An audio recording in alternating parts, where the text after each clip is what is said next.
Hello, everybody. Welcome back to Life in Motion. I'm your host, Grace Becker, and joining me today is my cat, Norman, who's right here getting a little chin scratch. Oh, chin scratches are his favorite. He loves chin scratches. He could just lay here all day, start drooling. Yep, he does drool. He does drool. When he's getting that love down, you know what I'm saying? But we'll see how long he sits here with me.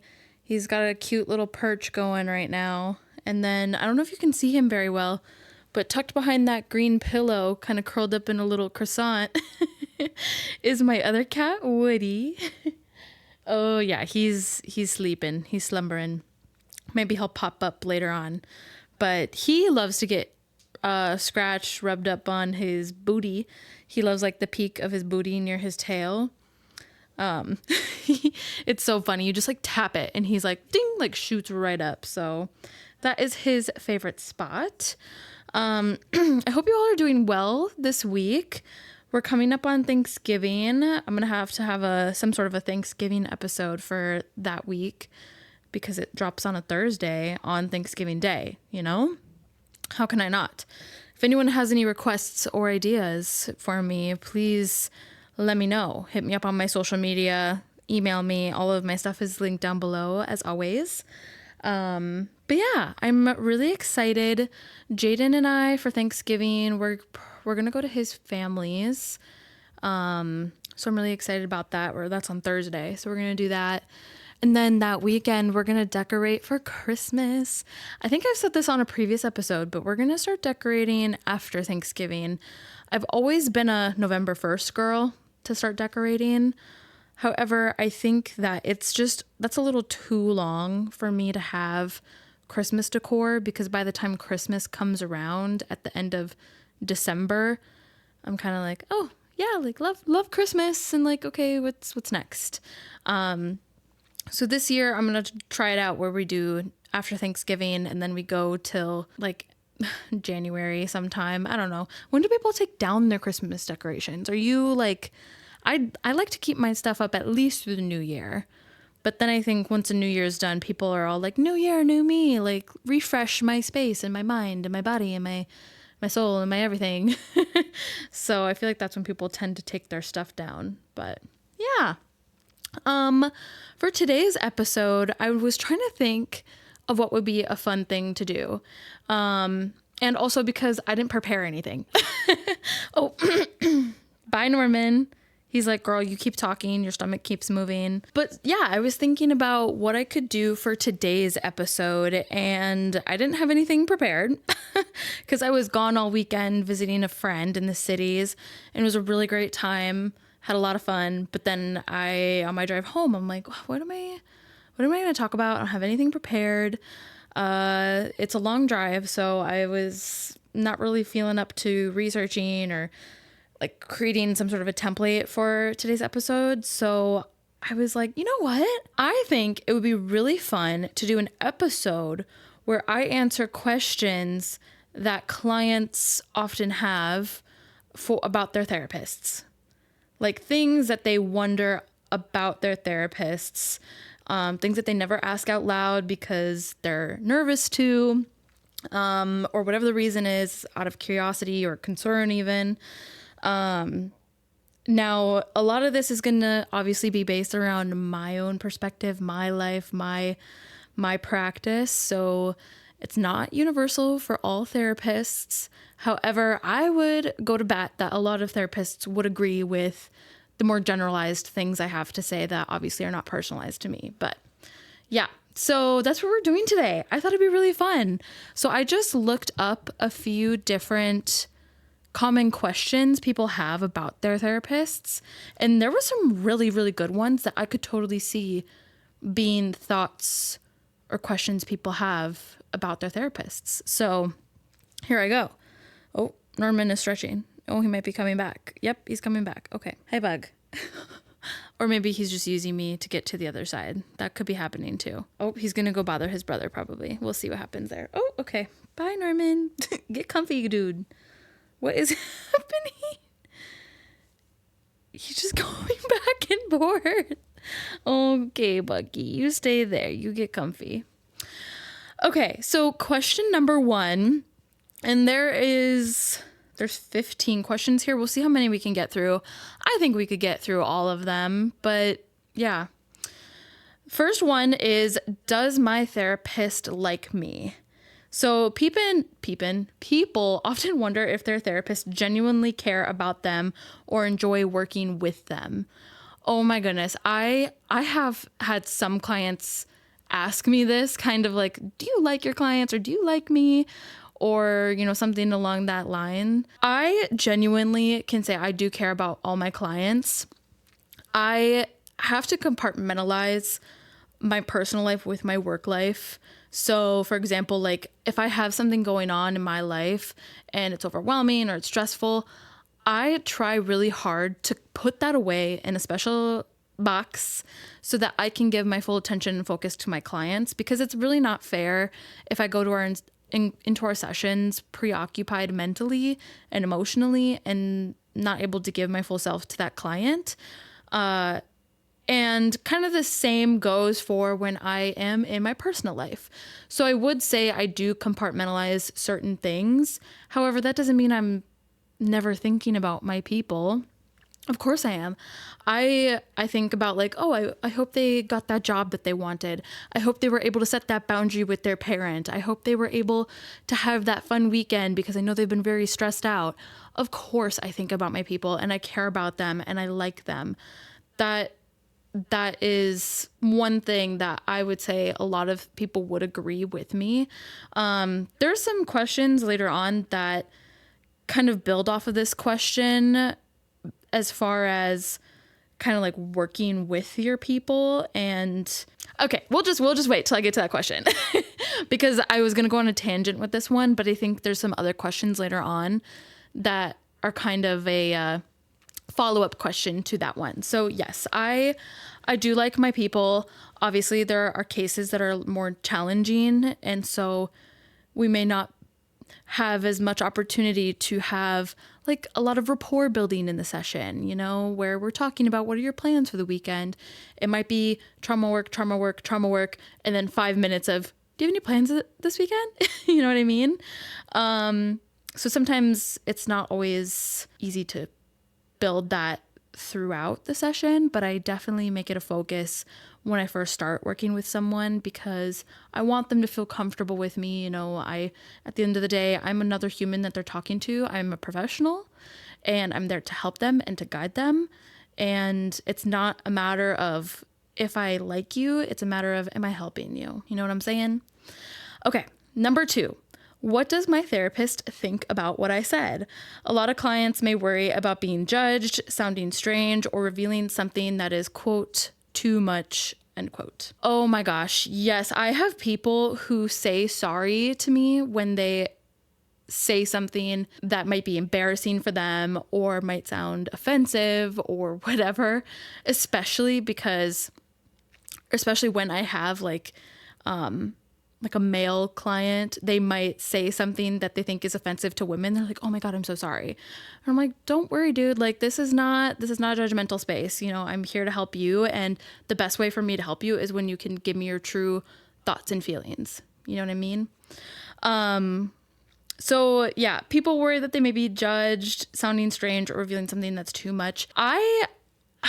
It's really hard to get to that point where it is too much. Of course, if there is something inappropriate happening, like if I had a client who had a crush on me, or someone who was trying to give me gifts, or someone who was, I don't know, like they, obviously too, if they're expressing like self-harm or harm to someone else, anything like that, then I'm reporting that. But as far as the things that are inappropriate wise, where it would be too much, I'm going to say something to you. Like, let's just say a client said that they had a crush on me, that they like me. I would handle that situation in a way of, okay, well, let's talk about that. I am your therapist and we can't have a relationship in that way. Like, I am your therapist, you're my client, but like, tell me why you think you like me. What is it about me that you think you do? Because there might be something in there with that that will reveal what they really mean. But no, yeah, it's very hard to get to that too much aspect. Therapy is meant to be a non-judgmental space for you to share your honest thoughts and feelings. Therapists, we go through years of education, training, internships, practicums, where we are exposed to different situations and how to handle them. And so if you are ever worried that you're being judged, just know that we have been trained and it has been ingrained in us to treat every person with an open mind. There are some therapists who have things that they prefer not to work with, right? So let's say, like some therapists say, I will not work with kids below a certain age because if they talk about their trauma, I can't handle that because I had trauma when I was a kid, or I have a child and I relate my child to this kid, and so I just won't do that, right? So there might be certain things that are specific to a therapist where it might feel too much to them, but otherwise, no, absolutely not. Number 3, does my therapist think I'm improving? Uncertainty about progress is common, especially when therapy feels slow. I love that little bit there, that therapy can feel slow. Yes, 100%. I'll have people who come in and they are expecting quick results. That's just not going to happen, and when it feels slow, sometimes it can feel like progress isn't happening. Trust that it is. The fact that you keep coming in, that you feel more comfortable, maybe you start to use some of the skills that you talk about in therapy and you practice them. And then before you know it, you don't feel like you have to be as mindful about them anymore. It just happens. That is progress. And progress also isn't linear. You can make progress and then take 2 steps back, like take 1 step forward, 2 steps back kind of thing. And that is just how it goes, and we're not necessarily looking that you're being perfect, right? Progress over perfection. We're looking for what kind of, like, where are you trending?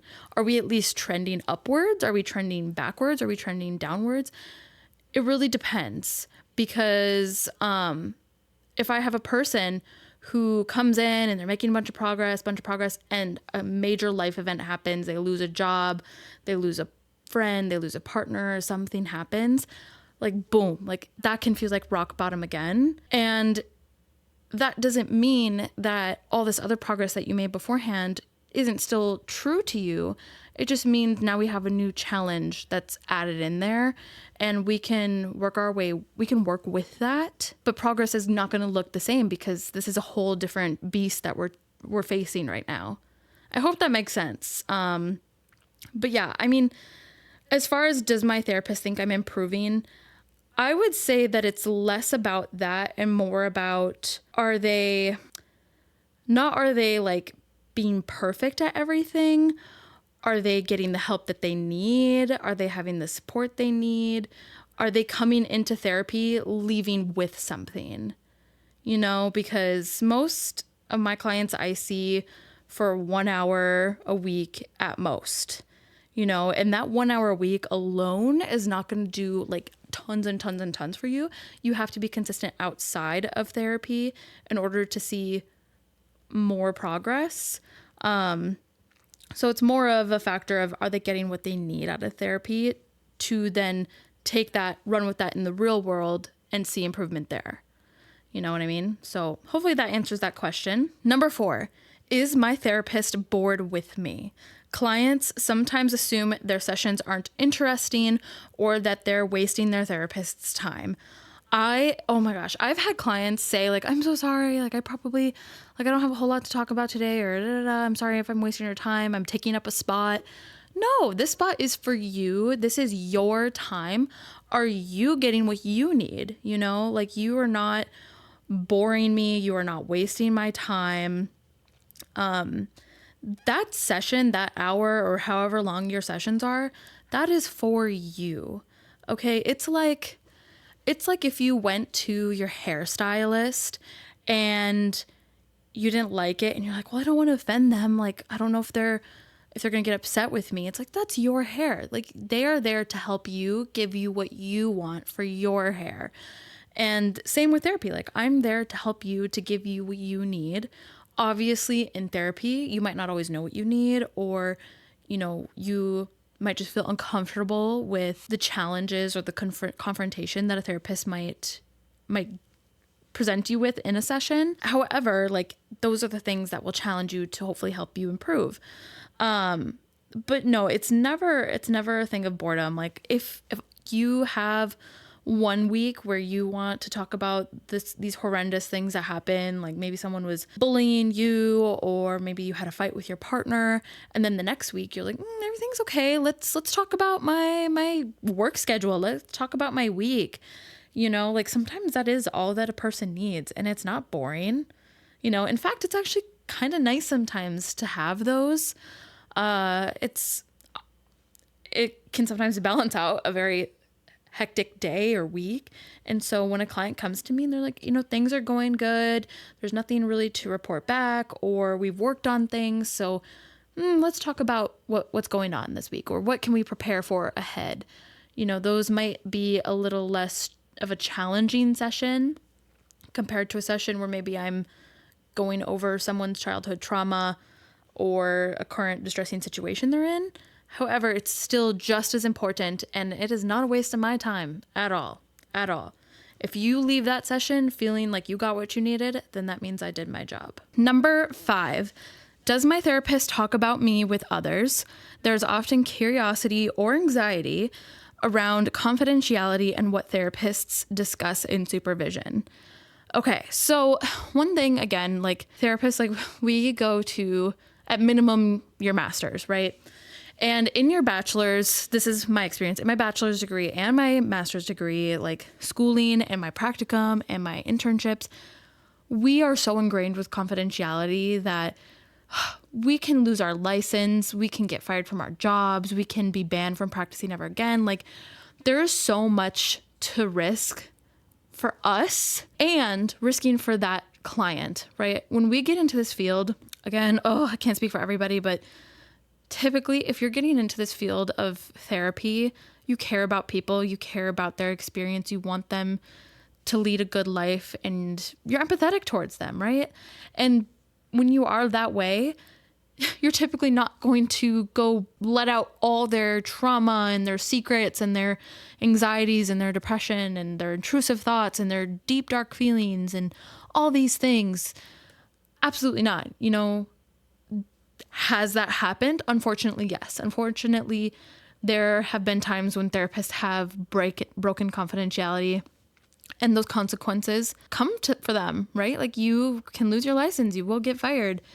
And so if there ever is a worry that your therapist is breaking confidentiality, they're talking about that with you, I would suggest, if it feels comfortable, because sometimes it can be just an anxiety, a paranoia thing, that you have no evidence to back up, right? You have no reason to think that, but sometimes it just pops up in your head. Talk about that with your therapist, share that with them, because hearing it from, that metaphor, hearing it from the horse's mouth can be so helpful in getting reassurance that, no, I am not doing that.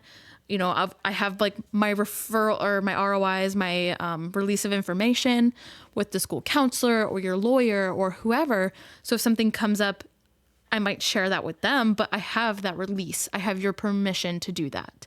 The only time therapists are going to break confidentiality without consent is if you are at harm to yourself, if you are at harm to another person, if somebody is hurting you, something like that. That is pretty much, and it's a small window. Like, that is the only time that a therapist is going to break confidentiality without getting your consent first, And as far as supervision, like, that is to improve the therapist, improve the care that we give you.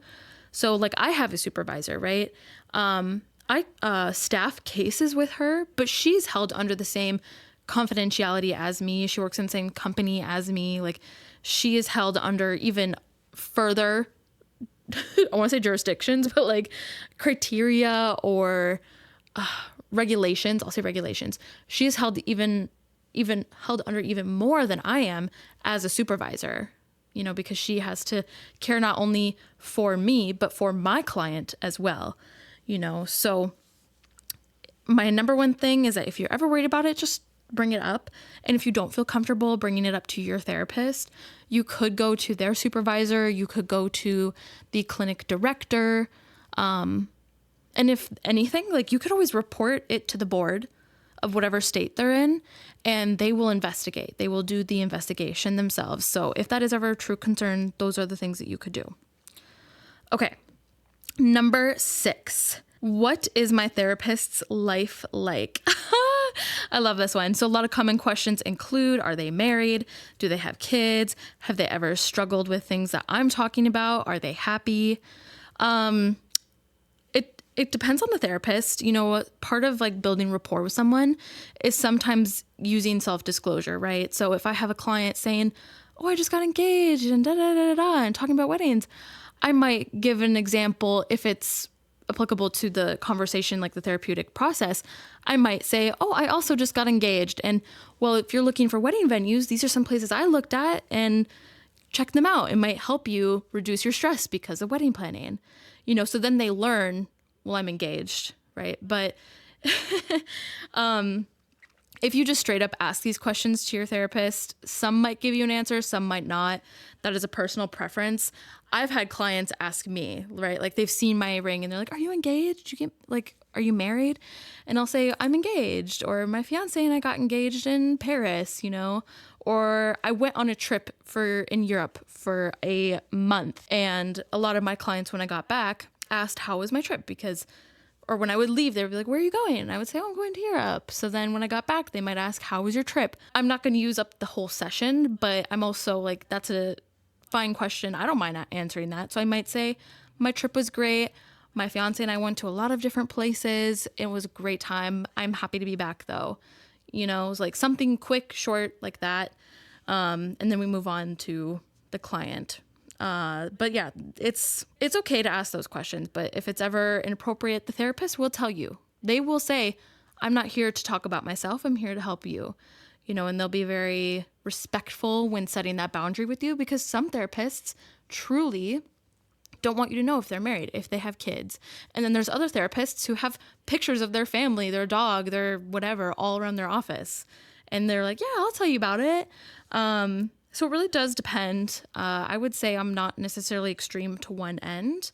As far as these questions, to me, I am not married. I'm engaged. I'm getting married in October 2026. Do I have kids? I have 2 fur babies. I have 2 cats. I want kids in the future, but that's yet to come. A few years yet for that. Have I ever struggled with things that I'm talking about? Ooh, that's a really good one. As far as client-wise, yes. Everyone has a reason. Every therapist has a reason for getting into the field. And I would say that a common, at least part of the reason that people will get into the field is maybe they went to a therapist, or they experienced a situation and therapy helped, or they didn't get therapy and they wish they had, something like that. So I would say yes, that out of your therapist's entire caseload, there is probably at least one client that they can somewhat relate to, whether it's something they are currently going through or something that they have gone through. I've had clients who have come in and I'm like, oh my gosh, that is something that I am currently going through, or that is something that I have gone through, so it really does depend. But yeah, that's a good question. Are they happy? Oh, that one makes me so that just makes me happy, because the idea that, me as a therapist, I care so much about my clients and my people. The idea that they would also be wondering if I'm happy melts my heart. I am happy. Would a therapist answer that? I don't know. I would say I don't necessarily get the "are you happy" from clients, but I get the "how are you doing? How was your week? How was your weekend?" kind of thing. But yeah. Okay, what are we doing for time? 27 minutes. Okay, let's see how many more we can get through. I already answered one like that. Okay. Ooh, this one's really good. I skipped one, but number 8 is my therapist good at their job? Clients sometimes compare their therapist to others or wonder if they are getting the quote, right, unquote, kind of help. That is a fair question. I could understand if people wouldn't feel comfortable asking that straight out to their therapist. And I will add to that your therapist is, again, there for you. If you ever are feeling that maybe you want to shop around for a therapist. Oh, first off, shop around for a therapist. If you meet with a therapist and I would recommend at least trying 2 to 3 sessions with a person so you can get a good feel for them. And you're like, this is just not working out for me. That's okay. Tell your therapist. Like, if I would hope that if one of my clients didn't want to work with me, that they would tell me. So then that way I can ask them, well, what are you looking for? What am I doing that you like, don't like? Is it something that I could change? And then maybe you want to continue working with me. Or maybe let's just find you someone new altogether. I want to help you do that. And that's a totally fair question to ask because you want to get the best care you can, right? I would just add, give your provider a chance. I know that the first session for me is really about learning the client. Even the first few sessions can be really about learning the client. They're like, oh, my friend Susie. I'm like, I don't know who Susie is. Who's that? How do you know Susie? Where'd you meet again? But it is a fair question to ask if they're good at their job. I like to think I'm good at my job because people keep coming back to me and I got to fit full caseload every week. So that kind of can tell you something sometimes is what a therapist's demand is like. I would also suggest that if you ask that question, are they good at their job? Well, what are their certifications? What are their specialties? If you're wanting to really get into trauma work, but your therapist doesn't really do a whole lot of trauma work, maybe they aren't like best suited for that issue, so then maybe you tell them that and you find someone different. It really is a major, it depends kind of situation. But yeah. Okay. I answered one similar to that. Ooh, I don't know if this one, okay. This question says, what would my therapist do if they were me? Clients may wonder what their therapist personally believes, even though the therapists usually avoid giving direct advice. I like that one because, yeah, therapists try to help guide the client to their own solution. We'll ask open-ended questions and close-ended questions to get you to see like what your options are, what would be the best like solution. We try to avoid giving direct advice because this isn't about us, it's about the client. And one major thing within, I'm a social worker, therapist. I have a social work background, and a big thing is like self-autonomy, right? Like you get to choose for yourself. So I will help you figure out what those options are. What are the pros and cons of each of those options? But at the end of the day, it is your choice. You get to make that decision. Of course, in my mind, I'm thinking this would be the better decision. How about instead of stuffing down our emotions, we actually talk about it with our roommate who is not been cleaning up their dishes? How about we share those feelings and we set those boundaries? Of course, in my head, I'm like, clearly to me, like that is going to be the better option because you are being respectfully confrontational with your roommate and you're going to get down to the bottom of these issues, talk about it, whatever. However, I'm also not going to be over here saying, this is what you need to do, Jane Doe, and this is what's going to yield the best result for you. No, I'm not doing that. So, obviously I can't give like a example of like one of my people, but yeah, I mean, there are things that your therapists, I'm sure based on their own experience and education, that they would do if they were you. And that can even be sometimes a little bit of a stress factor with people of, oh, like if you just do this, like I promise it'll work. And fear and anxiety is a big obstacle. Sometimes you have to work around because people are afraid, understandably so, to do certain things, right? Like, for example, setting a boundary with your mom who's like, you have to come here for Thanksgiving and Christmas. Like, I want all these things. It's like, okay, but I have kids and I have a job and I have a partner who wants family with Christmas with their family who they haven't seen in 8 years. You know what I mean?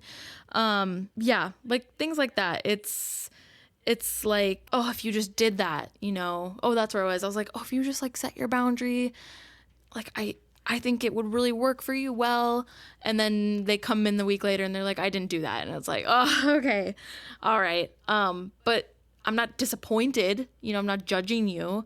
I'm like, okay, well, what can we do with this, right? Like, how can we work with that? Because clearly, I want to work with you on what's best for you. You are the driver of the bus. I am merely the little person behind you, like saying like, oh, like look out for that traffic cone, and oh, there's that, like you could take this exit, you could do this route. I'm helping you map out the route, but ultimately you're the driver. Hopefully you like that metaphor. But yeah, that was question 10. Let's see. This one says, does my therapist ever think about me outside the session? That kind of relates back to that first one. Yes, I do. I think about my people, but I do have to compartmentalize so that I can, because obviously I don't want to be wrapped up with everybody. That's a lot to carry, and it takes practice and time to get to that point. Does my therapist care when I cancel or struggle? There's curiosity about how much it affects the therapist emotionally or logistically. I'm assuming they mean when they cancel like the appointment, and then they say struggle to get something. To me, which seem like two completely different questions. Do I care if someone cancels a session? Again, it depends. I don't care if they're like, they call the clinic like the day before their appointment. They're like, hey, I got like a surgery, or I have to take my kid to this. I have to cancel. Like, no, I don't care. But if I have a person who is avoiding therapy and like canceling or no showing because like for whatever reason, I care not because I'm upset by it that they're not showing. I care because I care about that person and I want to help them, if that makes sense. So yes, I do care, but not in a upset kind of caring way. Do they care if I struggle? I'm assuming they mean like struggle with therapy, or like to understand or to get through something, or the client just is struggling in life in general. If it affects us, the therapist, emotionally or logistically. Oh, no. I mean, there is such a thing as transference and countertransference, right? When either the therapist is feeling some type of way about something that the client is saying, or like the client is, how's it again? The therapist is feeling some type of way about something the client says, or like the therapist says something that the client is feeling some sort of way about. Yeah. Hopefully, I don't know if that makes sense. Hopefully that makes sense. But countertransference and transference. If the therapist is making the client feel some sort of way. No. That is a thing, where like a therapist, maybe you're talking about the time that if I have a client talking about like the time that their parent died, sometimes I'm thinking like, oh my God, like my parent died when I was young too. But like it takes practice, right? To like pull yourself out of that mental state and be like, okay, you know what? Like focus. And that's why we have things like supervision, consultation, so that we can work through that with other professionals so that we can give the best care that we possibly can to our people. But as far as my client struggling, no, I do not mind. I actually feel very honored when a client is struggling and they feel comfortable with me to either share that with me, that struggle, or to struggle in front of me. It's a very vulnerable and honest thing to do, to be that comfortable around a person where you are vulnerable with that emotional and mental state. I take it as an honor, and I'm not judging or feeling any sort of way about it. Is my therapist telling me the truth? Clients question whether the encouragement, interpretations, or validations are genuine. This is another one where I'm like, it depends on the therapist, obviously. However, we are trained to use confrontation and challenging the client in a, I'll say, tasteful way. Because if a client is doing something where like their behavior is absolutely not okay and not valid, we're going to confront you on that, right? To get you to think about it. At least I hope therapists are not just enabling, right? Because there is such a thing as enabling an unhelpful behavior. But no, like if a person is if a therapist is giving you encouragement, or if we're trying to help you interpret things, like see another perspective of something, or we're offering up validation, Usually, at least how I use it, is I validate my client's feelings. I say, you're feeling sad, you're feeling angry, you're feeling depressed. That is valid. You are 100% allowed to feel that way at any point, anytime. However, just because you're angry doesn't mean that you have justification for your actions, right? If you're angry, it doesn't mean that it's valid for you to go punch a hole in the wall. But if you're angry, that is valid. And let's figure out something that you can do with that feeling, right? Like, do we need to get advice? Do we need to vent? Do we need to take a break? Do some grounding skills. What is it that we need that is going to be more productive, right? We don't necessarily want to be reactive. We want to reflect. So in short, is my therapist telling me the truth? Yes, I hope so. And again, if you're ever having that question, ask your therapist that, right? Are you just telling me this so that I feel good? Or are you being genuine with that validation or that affirmation? Because most of the time I want to say yes, that your therapist is telling you the truth.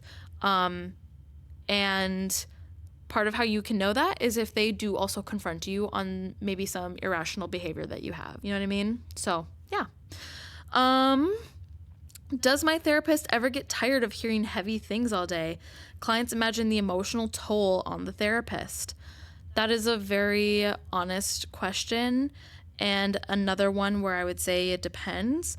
I've been a therapist, not including, if you don't include my practicum, which I did my practicum for a year, if you don't include that, I've been a therapist for about a year and a half. And as you get more into your practice and you learn things, I would say that it becomes easier, or you just find more tools on how to manage the heaviness of the day. And my schedule is back to back clients, right? I have a 9 a.m. client, I have a 10 a.m., I have an 11 a.m., I have my lunch, and then I have a 1, a 2, a 3, a 4, right? It just one after the other. For me, I have about 3 minutes to 5 minutes. If I'm lucky, sometimes clients use up the whole hour, where I can finish a note. I can use the bathroom. I can take a deep breath. And that is usually enough for me to be like, okay, help that person finish the note. Okay, now on to the next, right? I've gotten definitely better with kind of accepting that session and committing to the next one. It takes time to get there, and you get there, right? And that's another thing we're taught in school. The heaviness of it, absolutely, it can take a toll, but not a toll that derails us. Again, it depends. This is me. This is my perspective. I wouldn't say it derails me. However, it can be mentally exhausting, right? You think about it. I am probably the person that knows all these people the best. I know their feelings. I know their thoughts. I know how they feel about themselves, about others, all these different things. I'm helping them. I see the struggle.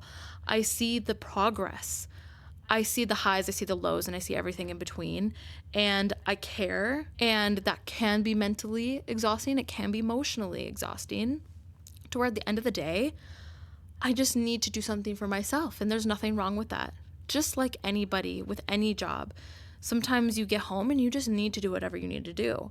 For someone who has a very physically demanding job, when they get home, maybe what they need to do is they need to just sit, hang out for 30 minutes to just let the day of the hard wear and tear on their body just kind of melt, right? My job isn't physically demanding, but it is mentally and emotionally demanding. So when I get home, I might not want to talk to Jaden for 30 minutes, an hour. I just maybe need some time to myself. Luckily, he gets home about an hour after me, so I kind of get that already. So by the time he does get home, I'm ready to go. But it can be, not in a bad way. I would just say how anybody's job can get to them, where it can be heavy or take a toll on you. And I like to think that I practice what I preach. So just how I give my clients tools on how to cope with a stressful day themselves, I'm also doing those things. I'm out here journaling. I'm out here using box breathing. I'm out here using cognitive behavioral therapy. I'm reframing those thoughts. I'm using radical acceptance. I'm doing those things because I know they work, because I've used them, and that's why I know that they can work for you, you know, or I've seen them work for other people. So yeah. Let's see if there's any other good ones we could end on. Okay, here's one last one that we will end on for today is, would my therapist like me as a person outside of therapy? There's sometimes curiosity about whether a natural friendship would exist if the boundaries didn't. And the boundaries are important, right? Like, dual relationships is probably one of the like top 3 things I would say that are especially hammered into our brains as a provider. And it really depends on the area, because if you live in a rural area, your client might also be your friggin' bartender. I don't know. Or like they might be the clerk at the grocery store. You know, like sometimes it's hard to avoid those kinds of relationships. Are there people that I have who are clients? I'm like, if I wasn't your therapist, I could see us being friends. Absolutely, there are. And like, I am still, like, as much as I think that that is a possibility, I'm still not going to risk my license or my client's care for that. You know, I have my friends, I have my people, and those are the people like that I would never see as a client, right? I've had family, I've had friends ask if they could be my client. I'm like, no, you're my friend, you're my family person. No, that is wrong, and I want to keep you as that person in my life. So yes, like, would my therapist like to see me as a person outside of therapy? Like, it's hard to answer. I can't say like, yes, like, let's do that, because no, I wouldn't do that. And I could also see certain people being my friends, if that makes sense. But that's a very hypothetical situation. It's not something I would ever act on. As far as have I seen clients outside of therapy in the real world? Yes. Do I approach them? No. If they approach me, I will say hi. I will say, like, I hope you're having a great day or whatever, but I am not going to go approach you, because some people don't want others knowing they're in therapy. They don't want them knowing who their therapist is. Like, again, confidentiality. I'm not going to go do that to you. But if you come up to me, you see me in a grocery store and you're like, hi, Grace, like, oh my God, you're my therapist or whatever. Of course, I'll be like, hi, I like, you're grocery shopping. Hopefully you're having a good time. I don't know. Hopefully you got everything you needed. But yeah, I respect that boundary way too much to uproot my client's progress or care. And to risk my license, I would never do that. So yeah, that's all I have for you today. I hope you enjoyed this episode. I had a lot of fun doing it. If you have more questions, please, like, my social media, my email's down below, and I will maybe make another episode out of this. That'd be kind of fun. I upload podcasts every Thursday, so make sure to stay tuned in for that. There's a little bit of a surprise coming for everyone in January, the new year. I'm not gonna say anything right now, not just yet, but I'm very excited about it, and I'm excited to share it with everyone. So make sure you're following along, because I might give a little bit of sneak peeks here and there as we're going. For people wondering about the podcast studio, she is going to be done by the end of November. We have been renovating our house, and the goal is to have every room like painted, carpet ripped out by the end of November, so that we can start decorating it either end of November, start of December. But it should be done. So then hopefully you won't see all this. But the cats might have to make a special appearance every now and then. Here they are. There's Woody. Popped his head up because I scratched his butt. But yeah. Anyways, I had so much fun talking with you all today. I hope you have a lovely Thursday or whatever day you're listening to this on. So until next week, embrace the chaos and find the beauty. Bye.